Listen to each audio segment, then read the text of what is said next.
ನಮಸ್ತೆ. ವನಜಾ ಮಲೆನಾಡು ಬಂದಾಯಿತು, ಹೊಸ ವಿಡಿಯೋ ತಂದಾಯಿತು. ಬನ್ನಿ ಇವತ್ತು ಪವಾಡ ಪುರುಷ ಸೀರಿಯಲ್ಲು ಹೇಗೆ ಮೂವ್ ಆಗುತ್ತೆ, ಏನು ಸ್ಟೋರಿ ನೋಡೋಣ. ಅದಕ್ಕಿಂತ ಮುಂಚೆ ನನ್ನ ವಿಡಿಯೋಕ್ಕೆ ಸಬ್ಸ್ಕ್ರೈಬ್ ಮಾಡಿಲ್ಲ ಅಂದರೆ ದಯವಿಟ್ಟು ಸಬ್ಸ್ಕ್ರೈಬ್ ಮಾಡ್ಕೊಳ್ಳಿ, ಹಾಗೆ ಒಂದು ಲೈಕ್ ಕೊಡಿ.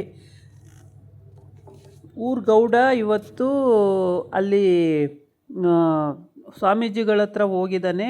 ಅಲ್ಲಿ ಕೇಳೋಕ್ಕೆ ಬಾಳು ಮದುವೆ ಆಗೇ ಆಗುತ್ತಾ ಅಂತ ಕೇಳಬೇಕು. ಇವನಿಗೆ ಕುತೂಹಲ ಜಾಸ್ತಿ, ಇವನ ಹೆಂಡ್ತಿಗೆ ಕುತೂಹಲ ಜಾಸ್ತಿ. ಮಗ ಒಳ್ಳೆಯವನು ಪಾಪ, ಮಗ ಬಾಳು ಕಡೆಗಿರ್ತಾನೆ. ಇವರಿಬ್ಬರು ಮಾತ್ರ ಅವನ ಮದುವೆ ಆಗಬಾರ್ದು ಅಂತಲೇ ಕಾಯ್ತಾ ಇರ್ತಾರೆ. ಈ ಕಡೆ ಬಂದು ಬಾಳು ಅಮ್ಮ ಮದುವೆಗೆ ಒಪ್ಕೊಂಡಲ್ಲ ಅಂತೇಳಿ ಖುಷಿಯಾಗಿ ಮತ್ತು ಗೋಲ್ಡು ಬಟ್ಟೆ ಎಲ್ಲ ಪರ್ಚೇಸ್ ಮಾಡಬೇಕು ಅಂತ ಇವತ್ತು ಹೊರಟಿದ್ದಾರೆ.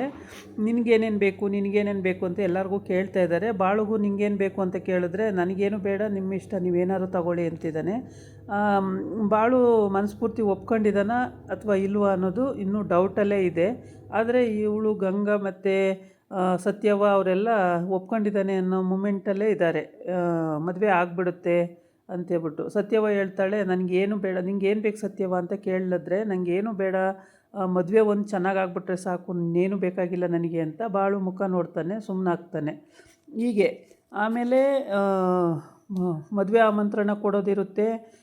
ಅದಕ್ಕೆ ಹೋಗಬೇಕು ಅಂತ ಎಲ್ಲ ಕಡೆ ಯಾರ್ಯಾರು ಎಲ್ಲೆಲ್ಲಿ ಕೊಡಬೇಕು ಏನು ಅಂತ ಎಲ್ಲ ಅವರವರೇ ಡಿವೈಡ್ ಮಾಡ್ಕೋತಾರೆ. ಬಾಳು ಯಾವಾಗಲೂ ನಗ್ತಾನೆ ಇರ್ತಾನೆ. ಇವನು ಯಾವಾಗ ಬೇಡ ಅಂತಲೂ ಗೊತ್ತಿಲ್ಲ. ಮದುವೆ ಅಂತೂ ಆಗೋದು ಡೌಟು, ಆಗುತ್ತೆ ಅಂತ ಪಾಪ ಮನೆಯವರೆಲ್ಲ ಒಪ್ಕೊಂಡಿದ್ದಾರೆ. ಎಲ್ಲರೂ ಅಂದ್ಕೊಂಡು ತುಂಬ ಖುಷಿಯಾಗೇ ಇದ್ದಾರೆ. ಎಲ್ಲರೂ ಮನೆ ಜನ ಎಲ್ಲರೂ ಖುಷಿಯಾಗೇ ಇದ್ದಾರೆ. ಒಪ್ಕೊಬಿಟ್ಟ ಬಾಳು ಮದುವೆಗೆ ಒಪ್ಕೊಬಿಟ್ಟ ಅಂತೇಳಿ. ಆದರೆ ಇದು ಎಲ್ಲಿವರೆಗೆ ಹೋಗಿ ನಿಲ್ಲುತ್ತೋ ಗೊತ್ತಿಲ್ಲ. ಅಗೋರಿಗಳು ಅಂದರೆ ಆ ಭೈರವ ಅವರು ಅವರಿಗೆ ನಾನು ಬಾಳನ ಮದುವೆ ಮಾಡೋಕ್ಕೆ ಬಿಡೋದೇ ಇಲ್ಲ, ನನ್ನ ಏನದು ಯಜ್ಞ, ನನ್ನ ಫಲದ ಪ್ರಕಾರ ನಾನು ಮದುವೆ ಮಾಡ್ಕೊಳ್ಳೋಕೆ ಬಿಡೋದೇ ಇಲ್ಲ, ಬಾಳು ಮದುವೆ ಆಗೋದೇ ಇಲ್ಲ ಅಂತ ಖಡಾಖಂಡಿತವಾಗೂ ಹೇಳ್ತಾರೆ.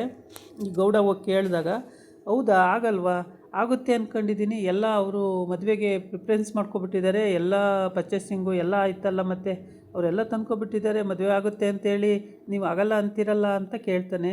ನಾನು ಹೇಳ್ತಾ ಇದ್ದೀನಿ ಅದು ಆಗಲ್ಲ, ಮದುವೆ ಯಾವ ಕಾರಣಕ್ಕೂ ಆಗಲ್ಲ ಅಂತ ಗೋರಿಗಳು ಹೇಳ್ತಾರೆ. ಅದನ್ನು ಕೇಳಿಸ್ಕೊಂಡು ಮನೆಗೆ ಬರ್ತಾನೆ. ಹೆಂಡ್ತಿ ಕೇಳ್ತಾಳೆ, ಏನಾಯಿತು ಹೋಗಿದ್ರಲ್ಲ ಅಂತೇಳಿ. ಆವಾಗ ಅವನು ಹೇಳ್ತಾನೆ, ಗೌಡ ಆಗಲ್ಲ ಅಂತ ಅವ್ರು ಹೇಳ್ತಾರೆ, ಇವ್ನು ನೋಡಿದ್ರೆ ಬಾಳು ಒಪ್ಪಿಗೆ ಕೊಟ್ಟವನೇ ಅಂತ ಇವರೆಲ್ಲ ಮದುವೆಗೆ ರೆಡಿ ಮಾಡ್ಕೊತಾವ್ರೆ. ಇದು ಏನು ವೈಜೆ ಏನು ಗೊತ್ತಾಗ್ತಿಲ್ವಲ್ಲ ಅಂತೇಳ್ಬಿಟ್ಟು ಅವನು ತಲೆ ಕೆಡಿಸ್ಕೊಳ್ತಾನೆ.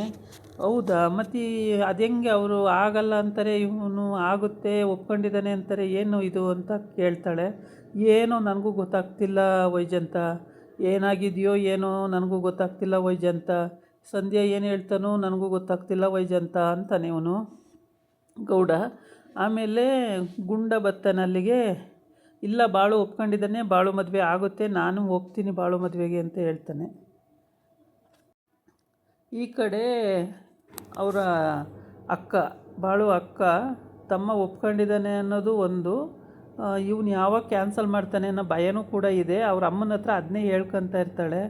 ಅಲ್ಲ ಕಣಮ್ಮ, ನಾನೇನೋ ಸತ್ಯವನ್ನು ಬಿಟ್ಟಿರೋದು ಹೆಂಗೆ, ಸತ್ಯವ ನಮ್ಮ ಮನೆಯಲ್ಲಿ ಇಲ್ಲ ಅಂದರೆ ನಾವು ಹೆಂಗಿರೋದು ಅಂತ ಕೇಳ್ತಾಳೆ. ಅದಕ್ಕೆ ನೀನು ಹಂಗಂತ ಇದೆಯಲ್ಲ, ನೀನು ಬೇರೆ ಮನೆಗೆ ಹೋದಾಗ ನಾನು ಹೆಂಗಿರಬೇಕು, ನನಗೆ ಆ ಥರ ನೋಡು, ಈಗ ನನಗೇನಾಗಿತ್ತು ಅದು ನಿನಗೂ ಆಗ್ತಾಯಿದೆ ತಾನೇ ಅಂತ. ಹೌದು ಕಣವ ಅಂತಾಳೆ. ಮತ್ತು ಆಗ ನಾನು ಹೇಳಿದ್ರೆ ನನ್ನ ಮಾತು ನಂಬ್ತಾನೆ ಇರಲಿಲ್ಲ, ಈಗ ನಿನಗೆ ಅರ್ಥ ಆಗ್ತಾ ಇದೆಯಾ ಅಂತ ಅವ್ರ ಅವ್ವ ಕೇಳ್ತಾಳೆ. ಹೌದು ಕಣವ, ಬಿಟ್ಟಿರೋದು ಭಾಳ ಕಷ್ಟ ಅಂತ. ಯಾರು ಬೇರೆ ಮನೆಗೆ ಹೋಗ್ತಿಲ್ವಲ್ಲ, ನಿಮ್ಮ ಅಪ್ಪನ ಮನೆಗೆ ತಾನೇ ಅವಳು ಬರ್ತಾ ಇರೋದು ಅಂತಂದರೆ, ನಿಮ್ಮ ಅವ್ವನೇ ತಾನೇ ಇಲ್ಲಿರೋದು ಅಂತಂದರೆ, ಹೆಂಗಾದ್ರೂ ಆಗ್ಲವ್ವ, ನನ್ನ ಜೊತೆನೇ ಹಿಂದೆ ಮುಂದೆ ಇದ್ದವಳು ಅಲ್ಲಿಂದ ಈ ಕಡೆ ಬಂದುಬಿಟ್ರೆ ನನಗೆ ಭಾಳ ಬೇಜಾರಾಗುತ್ತೆ ಕಣವ ಅಂತ ಹೇಳ್ತಾಳೆ.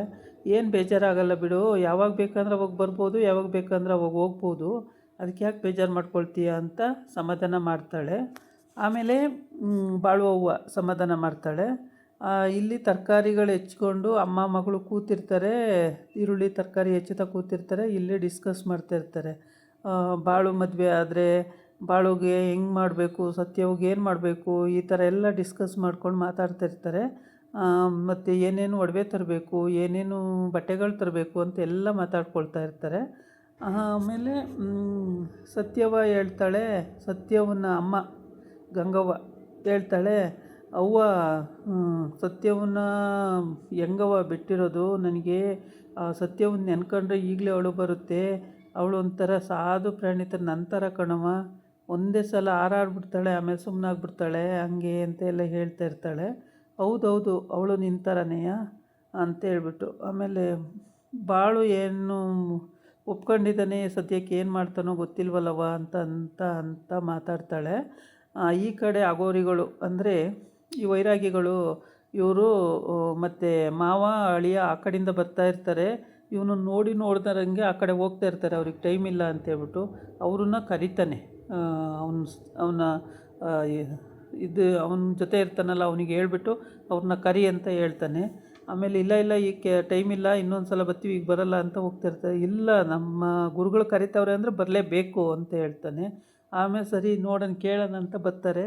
ಅಲ್ಲಿಗೆ ಬಂದಾಗ ನಾನು ಕರೆದ್ರೂ ನಾನು ನೋಡಿದ್ರೂ ನೋಡ್ದಂಗೆ ಹೋಗ್ತಾ ಇದ್ದೀರಲ್ಲ, ಎಷ್ಟು ಅಹಂಕಾರ ನಿಮಗೆ ಅಂತ. ಇಲ್ಲ, ನಮಗೇನೋ ಬೇರೆ ಕೆಲಸ ಇತ್ತು ಹಂಗಾಗಿ ಹೋಗ್ತಾ ಇದ್ದೀವಿ, ಈಗ ಅರ್ಜೆಂಟಲ್ಲಿದ್ದೀವಿ ಅಂತ ಈ ಅಳಿಯ ಮಾವ ಹೇಳ್ತಾರೆ. ಅದಕ್ಕೆ ಅಗೋರಿ ಹೇಳ್ತಾನೆ, ನನಗಿಂತ ಅರ್ಜೆಂಟ್ ಕೆಲಸ ಏನಿದೆ, ನನ್ನ ನೋಡ್ದಲ್ಲೇ ನೋಡಿದಂಗೆ ಹೋಗ್ತಾ ಇದ್ದೀರಾ, ಇನ್ನೆಷ್ಟು ದುರಹಂಕಾರ ನಿಮಗೆ ಅಂತ ಬೈತಾನೆ. ಸರಿ ಇವಾಗ ಏನು ಹೇಳಿ ಅಂತ ಕೇಳ್ತಾರೆ.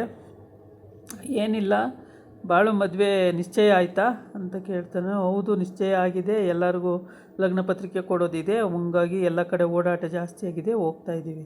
ಹೌದಾ, ನಾನು ಅಂದ್ಕೊಂಡು ಆಗಲ್ಲ ಅಂತಿದ್ದೀನಿ, ಇವರೆಲ್ಲ ಮದುವೆ ಅಂತಿದ್ದಾರಲ್ಲ ಅಂತ ಮನಸ್ಸಲ್ಲಿ ಅಂದ್ಕೊಂಡು ಯೋಚನೆ ಮಾಡ್ತಿರ್ತಾನೆ. ಅಷ್ಟೊತ್ತಿಗೆ ಅವರಿಬ್ಬರು ಲೇಟ್ ಆಯಿತು ಅಂತ ಹೋಗ್ಬಿಡ್ತಾರೆ. ನನ್ನ ಮಾತು ಮೀರಿನೇ ಮದುವೆ ಮಾಡ್ಕೋತಾವನಲ್ಲ ಅವನು ಅಂತೇಳ್ಬಿಟ್ಟು ಅಲ್ಲಲ್ಲಿ ಕಟ್ಕೊಂಡು ಸುಮ್ಮನಾಗ್ತಾನೆ.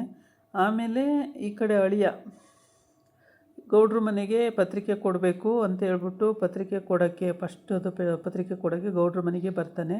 ಬಂದಾಗ ವೈಜಯಂತ ಆ ಕಡೆ ಮೂತಿ ಮಾಡ್ಕೋತಾಳೆ, ಗೌಡ ಈ ಕಡೆ ಮೂತಿ ಮಾಡ್ಕೋತಾನೆ ಬಂದಿದ್ದಕ್ಕೆ. ಆಮೇಲೆ ಸರಿ ಅಂತ ಹೇಳ್ಬಿಟ್ಟು ಅಳಿಯಂದ್ರು ಬಂದರು, ಸಂಧ್ಯಾ ಹೇಳ್ತಾನೆ, ನಿಮ್ಮ ಅಳಿಯಂದ್ರು ಬಂದರು ಅಂತ. ಅಳಿಯಂದ್ರ ಏನಕ್ಕೆ ಬತ್ತವ್ರೆ ಈ ಕಡೆ ಅಂತ. ಏನಕ್ಕೆ ಬತ್ತವ್ರೆ ಅಂದರೆ ಮದುವೆ ಫಿಕ್ಸ್ ಆಗಿರೋದಕ್ಕೆ ಹೇಳಕ್ಕೆ ಬತ್ತವ್ರೆ ಅಂತ.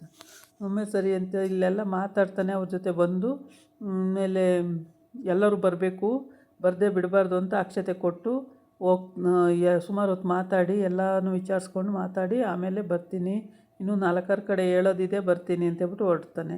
ಅವನು ಹೊರಟ ಮೇಲೆ ಈ ಅಕ್ಷತೆ ಇಟ್ಕೊಂಡಿರ್ತಾನೆ, ಅಕ್ಷತೆ ತೆಗೆದೆಸಿತಾನೆ ಗೌಡ. ಆವಾಗ ಗುಂಡ ನೋಡ್ತಾ ಇರ್ತಾನೆ, ಅದೇ ಇಷ್ಟೊತ್ತು ಸರಿಯಾಗಿದ್ದ ಅಪ್ಪ ಈಗೇನಾಯಿತು ಅಂತೇಳ್ಬಿಟ್ಟು. ಆಮೇಲೆ ವೈಜಯಂತನೂ ಅಷ್ಟೇ, ಅವಳು ಮುಖ ಉರ್ಸ್ಕೊಂಡು ಗುಂಡನ ಮುಖ ನೋಡ್ತಾಳೆ. ಇಲ್ಲಿ ಏನು ಅಂದರೆ ಗುಂಡಿಗೆ ಮದುವೆ ಆಗ್ತಿಲ್ಲ, ಬಾಳಿಗೆ ಮದುವೆ ಆಗ್ತಿದೆ ಅನ್ನೋದು. ಇಬ್ಬರು ಸ್ನೇಹಿತರು, ಗುಂಡಿಗೆ ಯಾರು ಹೆಣ್ಣು ಕೊಡಲ್ಲ, ಬಾಳಿಗೆ ಎಲ್ಲರೂ ಕೊಡ್ತೀವಿ ಅಂತಾರೆ, ಬಾಳನ್ನೆಲ್ಲ ಪ್ರೀತಿ ಮಾಡ್ತೀವಿ ಅಂತಾರೆ. ಇದು ಇವರಿಬ್ಬರಿಗೆ ಹೊಟ್ಟೆ ಉರಿ. ನನ್ನ ಮಗನ ಇಷ್ಟಪಡಲ್ಲ, ಅವನ್ನ ಇಷ್ಟಪಡ್ತಾರಲ್ಲ ಎಲ್ಲವ. ನಮ್ಮಲ್ಲಿ ಇಷ್ಟೊಂದು ಆಸ್ತಿ ಆಡುವ ಎಲ್ಲ ಇದೆ, ಆದರೂ ಯಾರು ಇಷ್ಟಪಡಲ್ಲ ಅಂತ. ಈ ಸಂಧ್ಯಾ ಬೇರೆ ನಾನು ಈ ಬರಲ್ಲ ಇನ್ನು ಹೋಗ್ತೀನಿ ಅಂತ ಹೋಗಿದ್ದ, ಮತ್ತೆ ಇನ್ನೊಂದು ಸ್ವಲ್ಪ ಹೊತ್ತಿಗೆಲ್ಲ ವಾಪಸ್ ಬಂದ. ಬರಲ್ಲ ಅಂತ ಹೋಗಿದ್ದಲ್ಲ ಸಂಧ್ಯಾ, ಯಾಕಲ್ಲ ಬಂದೆ ಅಂತ ಕೇಳಿದ್ರೆ ಗೌಡ್ರು ಪಾಪ ಒಬ್ಬರೇ ಆಗಿಬಿಡ್ತಾರೆ, ಯೋಚನೆ ಮಾಡ್ತಾರೆ ಅಂತ ಬಂದೆ ಅಂತ. ಏನು ಒಬ್ಬರೇ ಆಗಿರೋ ಯೋಚನೆ ಮಾಡಿ ನಾವೆಲ್ಲ ಇದ್ದೀವಿ ಕಣೋ ಹೋಗೋ ಅಂತ ಅಂದರೆ, ಇಲ್ಲ ಹಂಗೆ ಹೋಗೋಕ್ಕಾಗಲ್ರಿ, ನಾನು ಇಲ್ಲ ಅಂದರೆ ಪಾಪ ಗೌಡ್ರಿ ಭಾಳ ಬೇಜಾರಾಗುತ್ತೆ ಅಂತೇಳಿ ಬಂದು ಅಲ್ಲಿಗೆ ಸೇರ್ಕೋತಾನೆ. ಮತ್ತೆ ಅವನೆಲ್ಲೂ ಹೋಗಲ್ಲ. ಹೀಗೆ ಈ ಕತೆ ಹೀಗೆ ಮುಂದುವರಿತಾ ಇರುತ್ತೆ. ಅದೇ ಸತ್ಯವನ್ನ ಅಪ್ಪ ಬಂದು ಮದುವೆಗೆ ಆಮಂತ್ರಣ ಕೊಟ್ಟು ಕರೆದು ಹೋಗ್ತಾನೆ.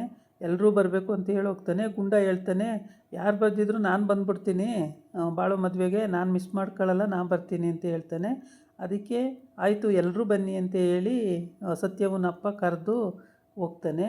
ಗುಂಡ ಖುಷಿಯಾಗಿ ಆಯಿತು ನಾನು ಬರ್ತೀನಿ ಅಂತೇಳಿ ಒಪ್ಕೊತಾನೆ. ಗುಂಡಿಗೆ ಖುಷಿ. ಆಮೇಲೆ ಅವನು ಹೋದ್ಮೇಲೆ ಅಕ್ಷತೆ ಎಲ್ಲ ತೆಗೆದು ಎಸ್ದಾಗ ಅವನ ಮುಖ ಹೆಂಗಾಗಿದೆ ನೋಡಿ, ಇಷ್ಟೊತ್ತು ಒಪ್ಕೊಂಡಿದ್ದಾರೆ, ಈಗ ಹಿಂಗಾದ್ರು ಅಂತ. ಇದಾಗಿತ್ತು ಇವತ್ತಿನ ವೀಡಿಯೋ. ನಾಳೆ ಇನ್ನೊಂದು ವೀಡಿಯೋ ಜೊತೆ ಬರ್ತೀನಿ. ನಮಸ್ಕಾರ.